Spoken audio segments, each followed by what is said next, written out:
There is a specific kind of silence that only exists in the deep woods, a heavy, suffocating weight that settles in your chest when you realize you are miles away from the nearest soul. We call it the middle of nowhere.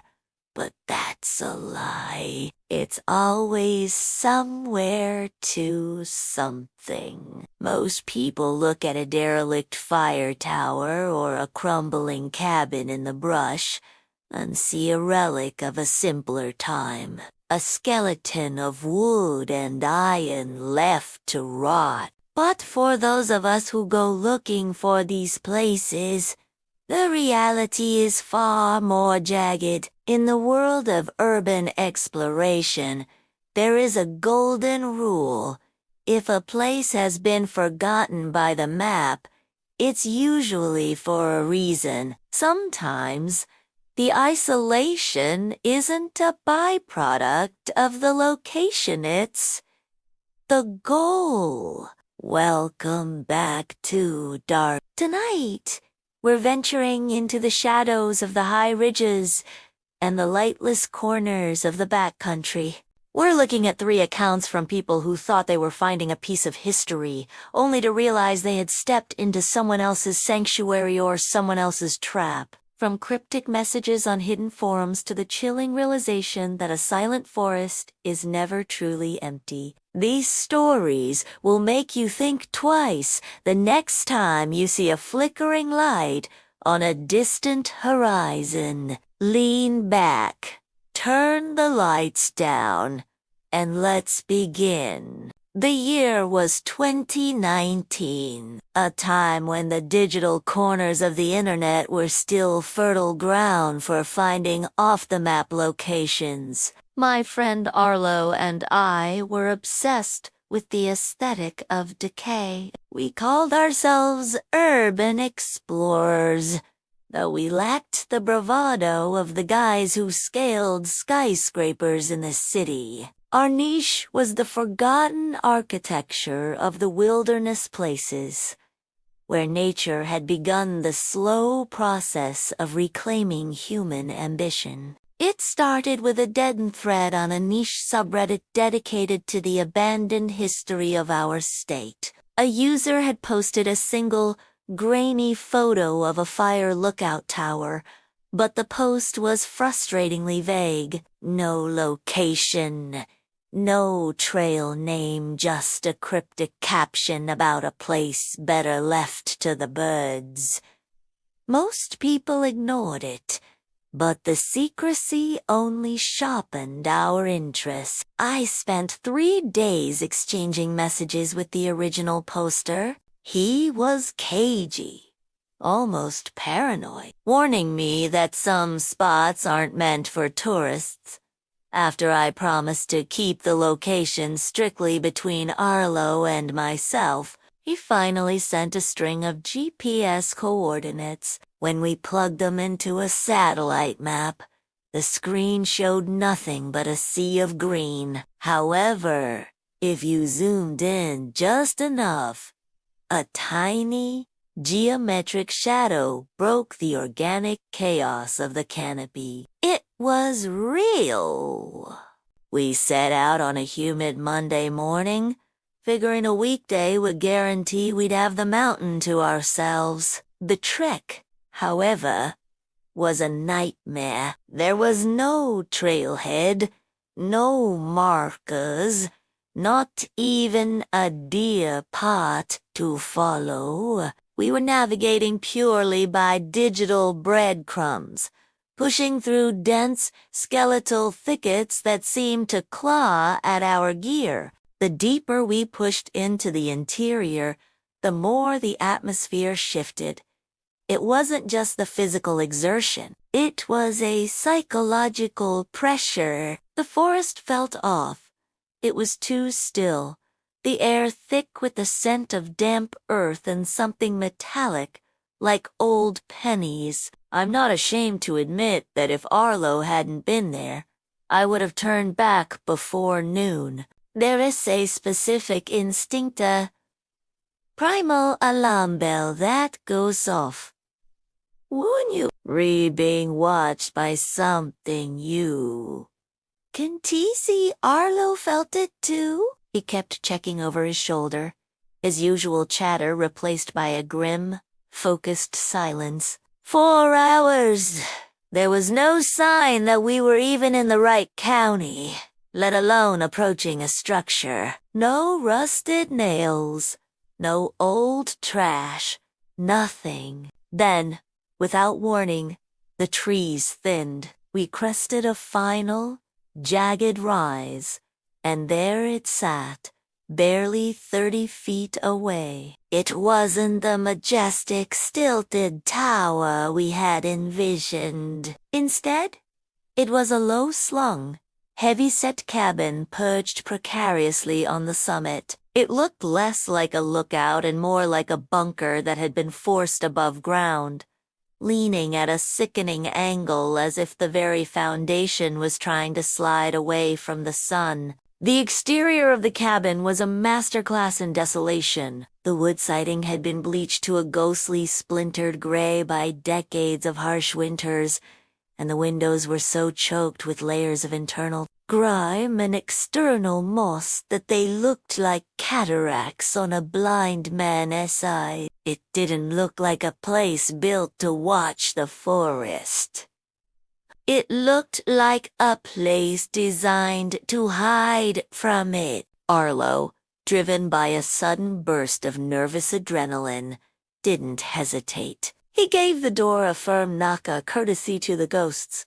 Perhaps, and when no one answered, he turned the rusted handle. As the door swung open, we were hit by a wall of stagnant, freezing air. Despite the windows lining the walls, the interior was shrouded in an unnatural gloom. The filth on the glass acted like a blackout curtain, filtering the afternoon sun into a sickly, jaundiced haze. The floor was a graveyard of forgotten things. Rusted pulleys, a shattered glass lantern, and pull-top beer cans so old the labels had faded into bare aluminum. It was a time capsule of neglect. But then my eyes settled on the far wall, and my stomach did a slow, nauseating flip. Taped at eye level was a single sheet of white paper. It wasn't yellowed. It wasn't curled at the edges. It was crisp, clean, and terrifyingly modern. In bold black ink, 3 words had been scrawled with aggressive precision. Hope you're happy. We stood there in a heavy silence, the kind that rings in your ears. The implication was immediate and jarring. Was this the red? Had he hiked all the way out here just to stage a psychological prank? It felt too personal, too passive-aggressive, to be a simple keep-out sign. It felt like a pointed message left for someone specific, and we were the only ones there to read it. As the sun began to dip below the jagged tree line, the temperature inside the cabin plummeted. We decided to hunker down, trying to convince ourselves that the note was just a tasteless joke. I set up my small camping stove in the center of the room, the blue flame casting long, dancing shadows against the peeling walls. Usually, on these trips, Arlo and I would spend the night trading stories and laughing about the hike. Not tonight. An overwhelming sense of dread had moved in with us. We ate our meal in a vacuum of sound, the only noise being the rhythmic creak groan of the cabin shifting in the evening breeze. Every time a floorboard settled, we both flinched. We weren't just 2 friends camping in an abandoned building anymore. We were 2 intruders waiting to be caught. When we finally crawled into our sleeping bags, the darkness felt physical, pressing down on us until sleep finally took over, a restless, thin sleep that offered no real escape. The sentinel in the trees. I woke up in the dead of night to a silence so absolute it felt like the world had ended. My eyes adjusted to the ink-black room, and my hand instinctively reached out to where Arlo's sleeping bag should have been. It was flat. Empty. I sat up, my heart hammering against my ribs like a trapped bird. I hissed his name into the dark, but the only response was the agonizingly slow groan of the cabin's timber. Then, the sound started. Thump. Thump. Thump. It wasn't a branch. It wasn't the wind. It was the rhythmic, heavy sound of weight, shifting directly above my head. Something or someone was pacing across the roof. My breath hitched as the footsteps moved with predatory slowness toward the edge of the structure. Just as I reached for my flashlight, the cabin door creaked open. Arlo stepped inside, looking pale and disoriented in the moonlight. I lunged at him, throwing a hand over his mouth and pointing frantically at the ceiling. We stood there, frozen, staring upward, but the footsteps had stopped. Arlo whispered that he'd only stepped out for a moment, but he swore he hadn't seen anyone on the roof. When I checked the perimeter at dawn, the gray light revealed nothing but old wood and empty air. I tried to dismiss it as a vivid night terror, but the feeling of being hunted only intensified as we spent the following day exploring the surrounding ridge. The forest here was a graveyard of half-dead pines, stretching for miles in every direction with a haunting uniformity. There were no birds, no esquirrel, just us and the wind. By sundown, we retreated to the cabin, eager to get through one last night and get the hell out. But as Arlo went to latch the door, he stopped dead. His face drained of color. He whispered my name, his voice cracking, and gestured toward the clearing. Standing exactly 40 feet away, right where the shadows of the pines met the tall grass, was a man. He was dressed in a tattered gray flannel, his hair a matted tangle, clutching a rifle across his chest. He wasn't moving. He was just staring. I called out, asking if he needed help, but he didn't blink. His expression was a terrifying void completely vacant of human emotion. After a few agonizing seconds, he didn't speak. He simply turned on his heel and melted back into the tree line like a phantom. We slammed the door and bolted it, our nerves completely shattered. Hours later, as we sat in the dark, a faint shadow drifted across Arlo's face. Someone was walking past the window. Then came the sound that haunts me to this day. 3 soft, polite knocks. Tap, tap, tap. Arlo threw his weight against the door as 3 violent, earth-shaking blows followed, nearly splintering the wood. We waited for the screaming, for the sound of a shoulder hitting the door, but nothing came. No footsteps retreating, no voices. Just the return of that suffocating silence. We didn't sleep. We stood guard until the first rays of sun hit the floorboards.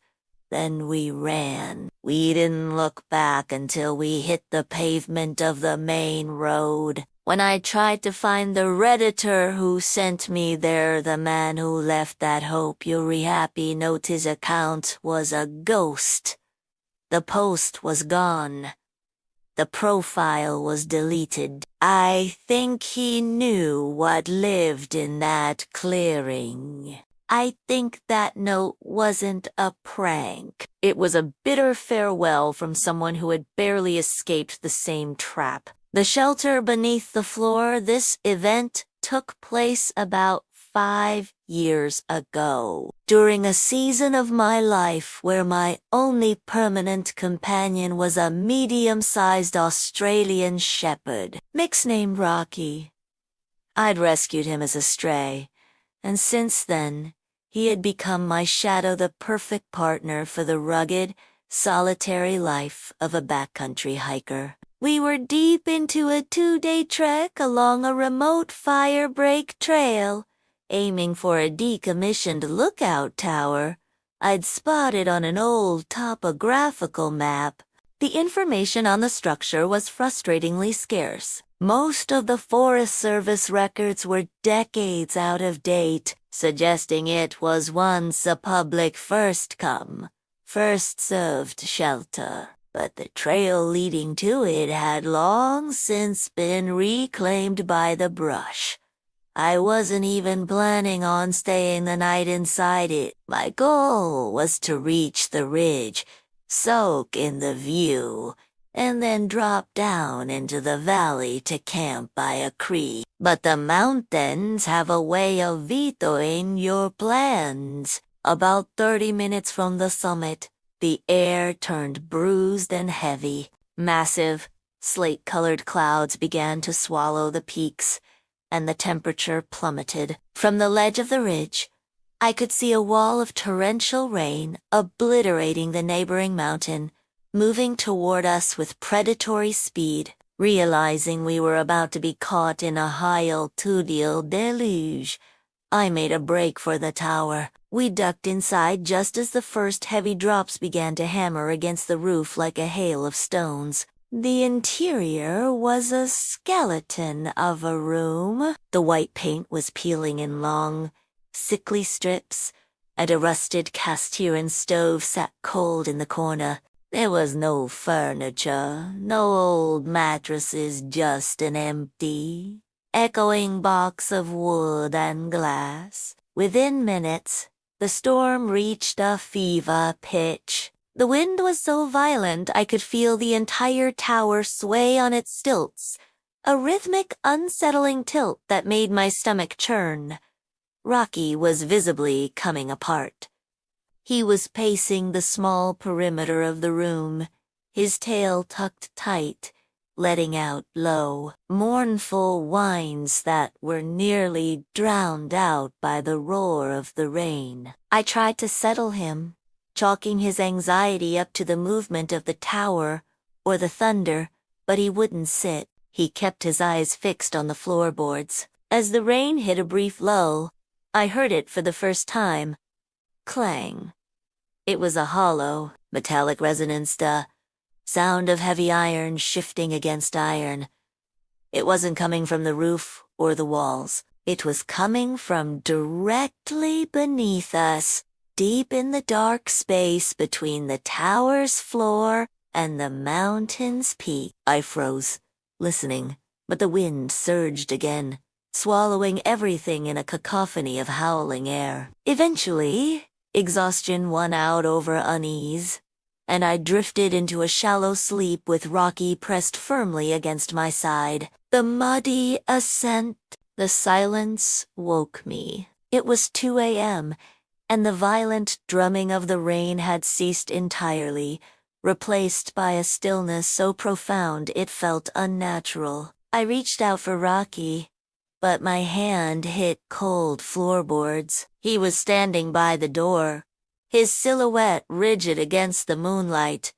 He wasn't just whining anymore. He was vibrating with a silent, focused terror, his gaze locked on the threshold. I pulled on my boots, clicked my flashlight on, and stepped out onto the landing to let him out. The forest was shrouded in a thick, silver mist that seemed to swallow the beam of my light. As Rocky descended the creaky stairs to the clearing below, I scanned the area. The air was dead, but then a sharp, metallic squeak cut through the night. I swung my light toward the base of the tower, and my blood turned to ice. Tucked between the heavy wooden stilts was a set of rusted iron cellar doors, the kind used for storm shelters or deep earth storage. I hadn't noticed them in the frantic rush of the storm. My mind flashed back to the hollow thuds I'd heard through the floorboards earlier. Those weren't the sounds of a building settling. Those were the sounds of someone or something operating those heavy iron leaves. Driven by a reckless need to know, I climbed down and approached the cellar. I gripped the handle and pulled. One side of the door groaned open, revealing a narrow flight of stone steps disappearing into a pitch-black void. I shone my light down, and my breath caught in my throat. On the stairs were fresh, glistening smears of wet mud. They weren't heading down into the dark. The tracks were pointing up, leading out of the cellar and toward the very stairs I had just ascended. A sharp, panicked bark erupted from the tree line. I spun around to see Rocky backing away from a thicket of pines, his hackles raised. In the periphery of my flashlight beam, I saw a dark shape taller than a manshift behind a trunk. I didn't wait. I grabbed Rocky by the collar, hauled him up the stairs, and threw my gear into my pack in a blind frenzy. We bolted from that tower, my flashlight cutting frantic arcs through the mist. As I reached the edge of the clearing, I looked back one last time. Both cellar doors were now standing wide open, like a mouth waiting to be fed. When I finally reached a ranger station the next morning, the man behind the desk went pale when I mentioned the tower. He told me that the site had been quarantined from public use for years due to persistent security issues he was unauthorized to discuss. He didn't have to. I knew what I'd seen. Someone had been living in the dark beneath my feet, waiting for the rain to stop. And if Rocky hadn't alerted me, I would have been asleep when they finally finished their climb. The distraction at Den Ridge, this final account takes us back 3 decades to a time before GPS and cellular service, when the wilderness was significantly more isolated. In the mid-90s, I spent my university's summers working for the Forest Service as a fire lookout. It was the kind of job people dream about, living in a glass-walled room above the clouds, getting paid to read, think, and watch the horizon. I was young, capable, and felt entirely at home in the backcountry. The routine was rhythmic and comforting. Every hour on the hour, I'd record the vitals of the mountain. Humidity, wind, direction, and temperature. The rest of the time was mine. I'd spend my evenings on the wraparound balcony, watching the shadows of the peaks stretch across the valley. I had a radio linked to the main station, where a guy named Leo worked the night shift. We weren't close friends, but we were the only 2 voices in the dark for 50 miles, so we talked often to keep the silence at bay. One particular night, the air was dangerously dry. A strict no-burn order was in effect across the entire park. The forest was a tinderbox, just waiting for a single spark to turn the ridge into an inferno. I had just radioed in my final data points and was settling in with a book when a flash of orange caught the corner of my eye. Down in the basin, about a quarter mile from the base of my tower,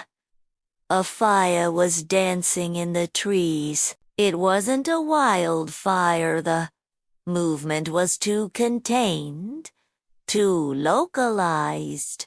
It was a campfire. I grabbed my binoculars, and even through the thick screen of pines, I could see the distinct, aggressive flicker of a large blaze. I immediately radioed Leo at the base station to check for any emergency permits or authorized crews in the area. His voice came back through the static, sounding unusually sharp. He told me there were 0 permits issued and no one should be within 5 miles of my coordinates.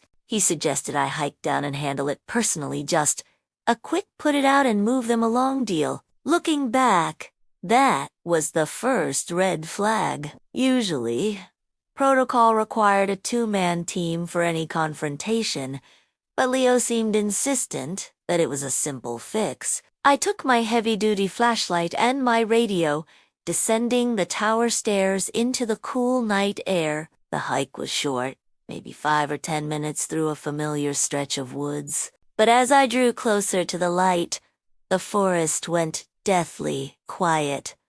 No crickets, no rustle of nocturnal animals, just the crackle of burning wood. When I finally broke into the small clearing, I stopped dead. There were no tents, no gear, no campers. In the center of the dirt patch sat a massive, meticulously stacked bonfire logs piled in a perfect, professional pyramid. It wasn't a campsite.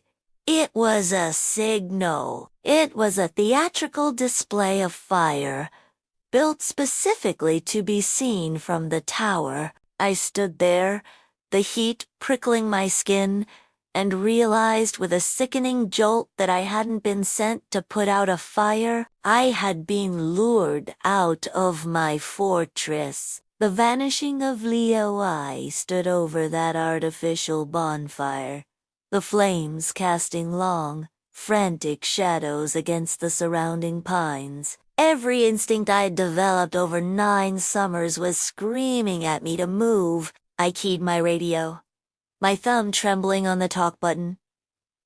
"Leo, come in. There's no one here. It's a setup? Leo, do you copy?" The only response was a wall of white noise, flat, aggressive static that hissed through the speaker like a warning. In nearly a decade of service, my radio had never failed me in this sector. The silence from the other end wasn't a technical glitch. It felt like a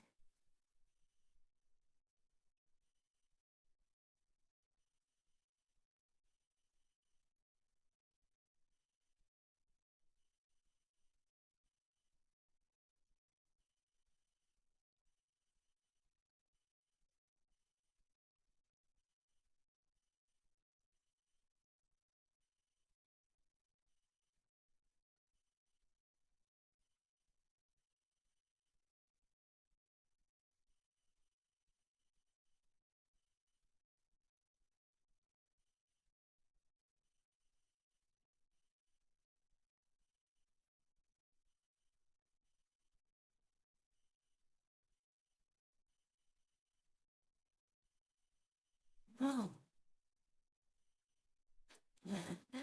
I didn't waste another second.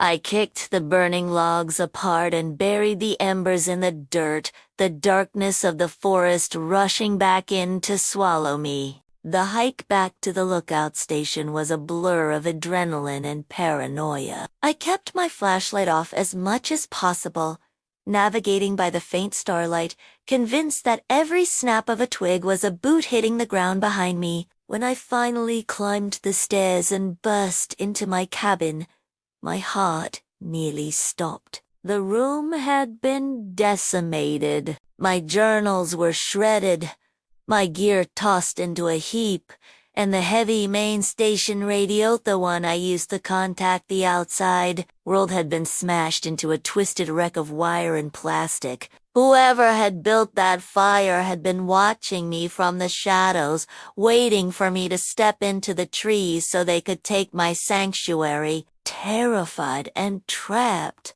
I made a choice that likely saved my life. I didn't stay to defend the tower. I grabbed a small pack and began a frantic 3-mile descent through the darkness toward the ranger hub where Leo was stationed. Every shadow looked like a man. Every rustle of the wind sounded like a whispered name. When I finally saw the dim, yellow lights of the ranger station through the fog, a wave of relief washed over me. I ran towards the porch, shouting Leo's name. but as I reached the building, I saw the door standing wide open. The interior lights were humming. A half-eaten sandwich sat on the desk, and Leo's headset was dangling from his chair, still emitting a faint, rhythmic crackle. Leo was gone. No signs of a struggle. No blood, just a total chilling absence. It was as if he had simply stepped outside to investigate a noise and vanished into the night air. I didn't wait to find out where he went. I ran until I hit the main road, where I eventually flagged down a passing patrol car. The subsequent investigation was a nightmare of bureaucracy. The state police and the Forest Service searched the ridge for a week, but they found nothing. No Leo, no suspects, and no explanation for the coordinated intrusion. Within a month, the case was hushed up, buried under administrative closures to avoid spooking the tourists who funded the park. I never went back. That tower was never staffed again, and the listing for the job vanished from the service logs as if it had never existed. I'm an old man now, but I still wake up in the middle of the night, hearing that static on the radio, wondering if Leo ever realized that the fire wasn't for me, it was for both of us. Final thoughts and outro. There is a recurring theme in these accounts that is hard to ignore. The idea of the false sanctuary.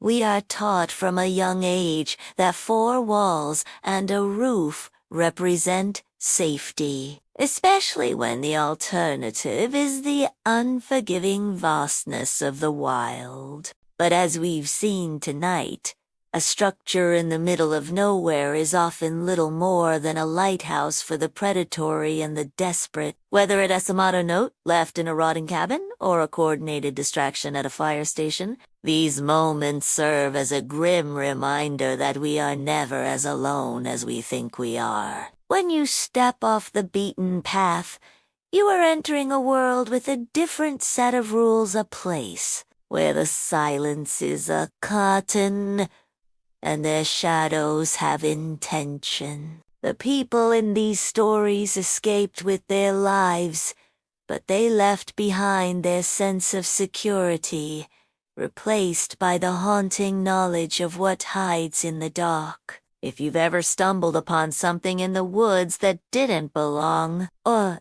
if you've ever felt a pair of eyes on your back while exploring the abandoned corners of the world, we want to hear about it. Share your experiences in the comments below. Your story might be the warning someone else needs to hear. Thank you for joining us in the dark tonight. If you enjoyed these accounts, make sure to hit the like button and subscribe to join our community of the curious and the brave. Until next time, stay vigilant, stay safe, and remember, just because a place is abandoned doesn't mean it's empty. This is Darrkpulz, signing off.